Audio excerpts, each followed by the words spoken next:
Imagine waking up one day and realizing that the world didn't slowly drift into chaos or confusion. It was reset. Not accidentally, not randomly, but deliberately, through patterns that repeat over and over throughout history. That's the central idea behind the 5 resets. And today, I'm going to walk you through how the book explains these ideas using its own examples and logic. Not internet rumors, not memes, not exaggerations, just the framework the book lays out, and why so many readers describe it as red pill.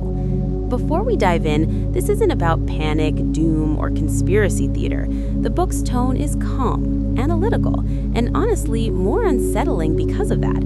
It doesn't scream, it doesn't threaten, it simply says, look at history, look at incentives, and look at what always happens when systems are stressed. Once you see the pattern, you can't unsee it. So let's start at the foundation. The book opens with the idea that civilizations don't collapse in one dramatic moment. They reset. A reset isn't the end of society, it's a reconfiguration. Rules change, power shifts, expectations are lowered, and most people don't realize it's happening until after it's already locked in.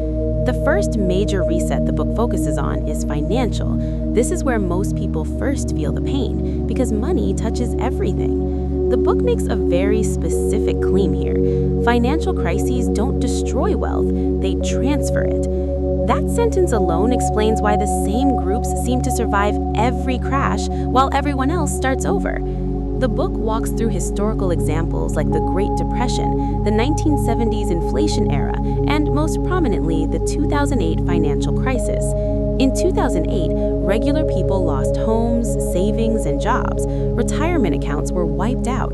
Entire communities hollowed out.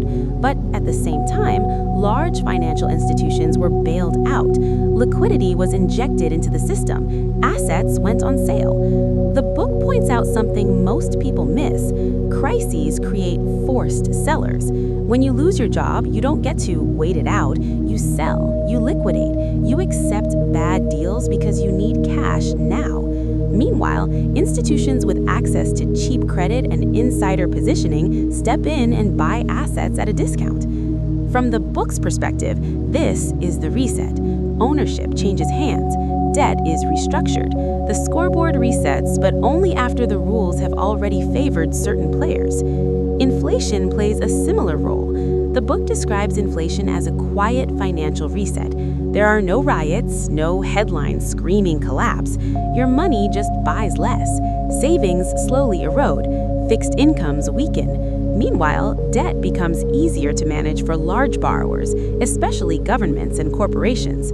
The book emphasizes that inflation punishes prudence and rewards leverage. If you saved carefully, you lose purchasing power.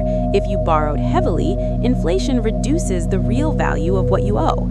Over time, this reshapes behavior and power. What makes this red pill for many readers is the implication that these outcomes are not unintended side effects. They are predictable results of how modern financial systems are designed. The book doesn't say there's a secret meeting room where villains plot this. Instead, it says incentives matter more than intentions. Systems evolve to benefit those who control them. Once the financial reset sets the stage, the book moves into political resets. This is where power changes hands under the justification of emergency. The book explains that throughout history, political power rarely expands during times of peace and stability. It expands during fear. Wars, terror attacks, economic collapses, health emergencies, any situation where people are scared enough to trade liberty for reassurance. The book gives multiple examples of emergency laws passed during crises that were never fully rolled back. Surveillance programs justified as temporary measures, executive powers expanded just for now, bureaucracies created to manage emergencies that later become permanent fixtures. The key idea the book emphasizes is normalization. At first, people resist. Then they comply because they're told it's temporary. Over time, the new level of control becomes normal. Younger generations grow up assuming this is how things have always been. The political reset isn't about dictatorships appearing overnight. It's about gradual centralization. Decision-making moves farther away from individuals and communities and closer to institutions. Accountability becomes abstract, responsibility becomes diffused. The book makes it clear that this isn't limited to one country or one political ideology. It's a structural pattern. Crises justify authority. Authority rarely shrinks on its own. From there, the book shifts into the social and cultural reset, which might be the most controversial, but also the most subtle. Here, the book argues that societies rely on informal structures just as much as formal ones. Families, communities, traditions, shared norms.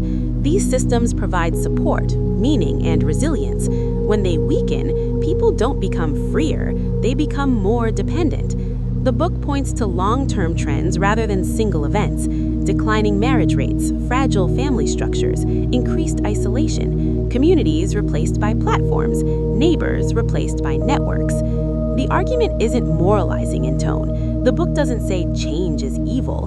Instead, it asks what happens when individuals are left to face complex systems alone. Without strong social bonds, people turn to institutions for stability. The state, corporations, and centralized services step in to fill the void.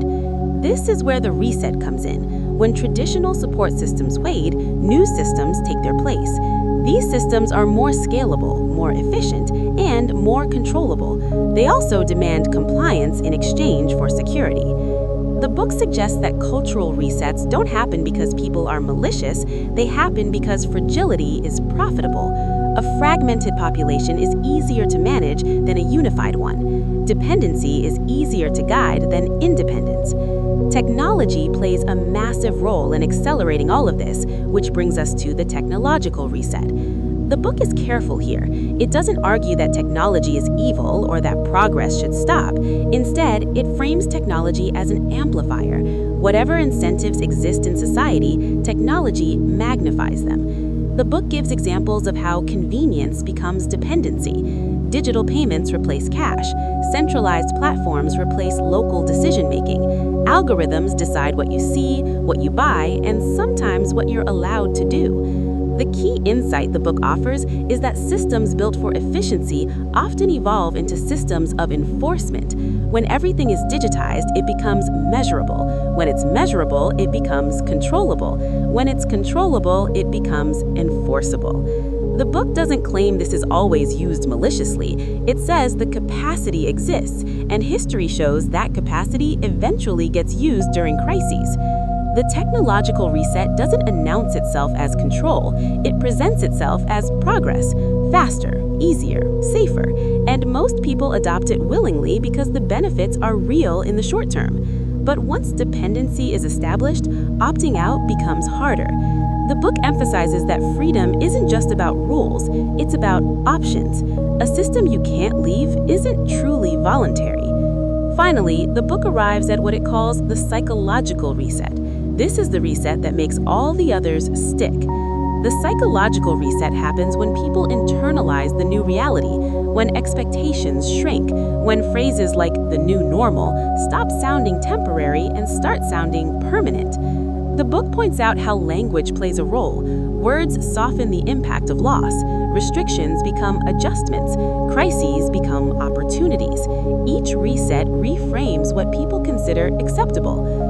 Over time, people forget what existed before. Memory shortens, standards lower. Resistance fades not because people agree, but because adaptation feels easier than fighting. This is the final stage because once people accept the reset mentally, there's no need to enforce it aggressively. People police themselves. They self-censor. They self-limit. They adjust their dreams to match the system. What ties all 5 resets together, according to the book, is that they reinforce each other. Financial stress makes people more willing to accept political control. Political control accelerates technological adoption. Technological systems reshape culture. Cultural fragility deepens psychological adaptation. It's not a straight line, it's a feedback loop. Now, here's where the book differs from how it's often portrayed online. It doesn't call for rebellion. It doesn't predict apocalypse. It doesn't tell readers to burn everything down. Instead, it asks a quieter question. Knowing that resets are recurring features of civilization. Imagine waking up one day and realizing that the world didn't slowly drift into chaos or confusion. It was reset. Not accidentally, not randomly, but deliberately, through patterns that repeat over and over throughout history. That's the central idea behind the 5 resets. And today, I'm going to walk you through how the book explains these ideas using its own examples and logic. Not internet rumors, not memes, not exaggerations. Just the framework the book lays out, and why so many readers describe it as red pill. Before we dive in, this isn't about panic, doom, or conspiracy theater. The book's tone is calm, analytical, and honestly more unsettling because of that. It doesn't scream, it doesn't threaten, it simply says, look at history, look at incentives, and look at what always happens when systems are stressed. Once you see the pattern, you can't unsee it. So let's start at the foundation.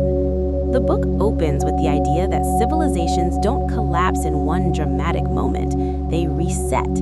A reset isn't the end of society, it's a reconfiguration. Rules change, power shifts, expectations are lowered, and most people don't realize it's happening until after it's already